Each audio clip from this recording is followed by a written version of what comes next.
યા દેવી સર્વભૂતેષુ શક્તિરૂપેણ સંસ્થિતા નમસ્તસ્યૈ નમસ્તસ્યૈ નમસ્તસ્યૈ નમો નમઃ. ચૈત્રી નવરાત્રિના આપ સૌને જય અંબે. માં એકાક્ષરી મંત્ર છે. એમ રીમ ક્લીમ આ ત્રણેયમાં આપણા ત્રણેય ભુવન છે.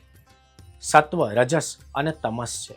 સુખ, દુઃખ, આનંદ, પીડા આ જીવનના દરેક તબક્કાઓ જેની કૃપાથી વધુ ઘનિષ્ઠ બને છે એ માં છે.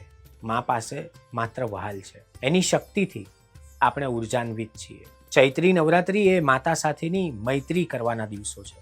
મૈત્રી એટલે ગુરુ અને શિષ્યની મૈત્રી, માતા અને પુત્રની, સંતાનની મૈત્રી. આ દિવસોમાં માને એક જ પ્રાર્થના કરવાની કે અમારા નસીબમાં જે કંઈ અજવાળું છે એમાં તારી કૃપાનો ઉમેરો કર. હે માં, આ આખું જગત તારો ખોળો છે. એમાં અમે રમીએ તો છીએ, પણ એ રમતી વખતે તારા પાલવની હૂંફ, તારો છાંયડો અમારી ઉપર અપરંપાર રહે. અનિલ જોશીએ એક જગ્યાએ લખ્યું હતું કે આજકાલ નાના ઘર થઈ ગયા છે, નખ જેવડા ઘર, અને એમાં જ્યારે મારી મમ્મી ઓફિસેથી પાછી આવે છે ત્યારે ઘર આકાશ જેવું બની જાય છે. માં વિશે વિચારીએ છીએ ત્યારે આપણી અંદર પણ એક આકાશ ઉગે છે. યા દેવી સર્વભૂતેષુ માતૃરૂપેણ સંસ્થિતા નમસ્તસ્યૈ નમસ્તસ્યૈ નમસ્તસ્યૈ નમો નમઃ.